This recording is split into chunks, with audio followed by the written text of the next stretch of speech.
इस दरिंदे का नाम है बालेश धनकर। भारतीय मूल का ये शख्स रेप का दोषी है। ऑस्ट्रेलिया में रह रहे इस दरिंदे को 39 महिलाओं के साथ रेप करने का दोषी पाया गया है। दावा किया जा रहा है कि बालेश ऑस्ट्रेलिया में ओवरसीज फ्रेंड्स ऑफ बीजेपी का अध्यक्ष रह चुका है, इसलिए अब इस मुद्दे पर राजनीति भी हो रही है और बालेश के बहाने विरोधी भाजपा पर हमला कर रहे हैं और कई सवाल पूछ रहे हैं। अब इस केस में ऐसे कई सवाल हैं जिनका जवाब मिलना बेहद जरूरी है, जैसे बालेश धनखड़ पर आरोप साबित कैसे हुए, पूरा मामला क्या है, ओवरसीज फ्रेंड्स ऑफ बीजेपी क्या होता है, इस मुद्दे का राजनीतिकरण क्यों हो रहा है। चलिए एक एक कर हर चीज को जान लेते हैं। हाय, मैं हुरिया श्री और आप देख रहे हैं एबीपी लाइव। 43 वर्षीय बालेश धनखड़ सिडनी में बतौर डेटा एक्सपर्ट कार्यरत था। वो कई जॉब हंटिंग साइट्स पर जॉब ओपनिंग्स डालता था। पोस्ट करने के बाद वो लड़कियों को इंटरव्यूज के लिए अपने घर के पास किसी कैफे में बुलाता था। किसी ना किसी बहाने से वो लड़कियों को अपने घर ले जाता था और फिर उनकी ड्रिंक्स में सेडेटिव्स या नशीले पदार्थ मिला देता था। इसके बाद वो दरिंदगी की हर हद पार करता था। सिडनी की डाउनिंग सेंटर डिस्ट्रिक्ट कोर्ट ने उसे सभी 39 के 39 केसेस में दोषी करार दिया है। 39 में से 5 कोरियाई महिलाएं हैं, उनके साथ उसने दरिंदगी की हर हद पार कर दी। बालेश धनखड़ को ऑस्ट्रेलिया के इतिहास का सबसे बुरा रेपिस्ट कहा जा रहा है। बताया जा रहा है कि वो अपने गंदे कारनामों को रिकॉर्ड भी करता था। एक और सवाल ये भी है कि बालेश आखिर पकड़ा कैसे गया।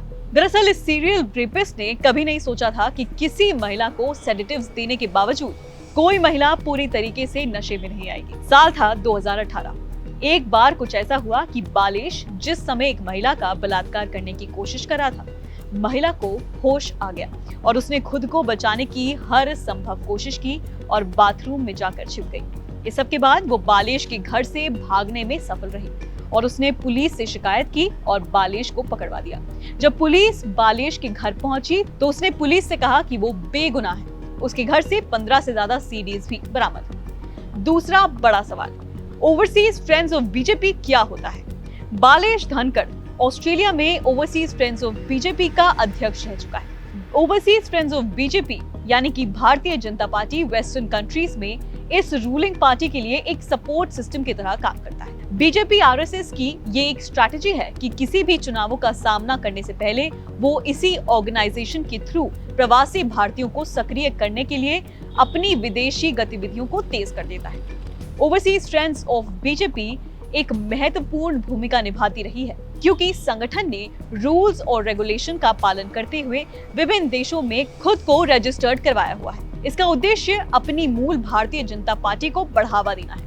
बीजेपी के फॉरेन डिपार्टमेंट के प्रभारी डॉक्टर विजय चौथाईवाली विदेशों के भाजपा के आउटरीच कार्यक्रम के प्रचार में महत्वपूर्ण भूमिका निभा रहे हैं। वो प्रधानमंत्री, पार्टी के बड़े नेताओं और सरकार के बीच लाइजनिंग का काम करते हैं। साथ ही वो विदेश मंत्री एस जयशंकर के साथ भी टच में रहते हैं। पार्टी की राष्ट्रीय कार्यकारिणी के सदस्य के रूप में उन्हें नियमित फीडबैक भी मिलता रहता है। तीसरा बड़ा सवाल, इस मुद्दे का राजनीतिकरण क्यों हो रहा है।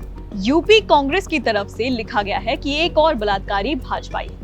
ऑस्ट्रेलिया में ओवरसीज फ्रेंड्स ऑफ बीजेपी के पूर्व चीफ बालेश धनखड़ ने नौकरी का झांसा देकर महिलाओं को अपने अपार्टमेंट और होटल में बुलाकर नशे की दवा देकर उनका रेप किया और वीडियो भी बनाया।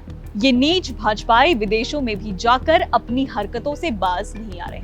लोग कई तरह के आरोप लगा रहे हैं। लोगों का कहना है कि बीजेपी किसी को भी पार्टी से एसोसिएट करा लेती है और कोई प्रॉपर बैकग्राउंड चेक नहीं कराती। ये लोगों की राय है। आप इस मामले पर क्या सोचते हैं, हमें नीचे कमेंट सेक्शन में जरूर बताइए। बाकी खबरें जानने के लिए आप देखते रहिए एबीपी लाइव।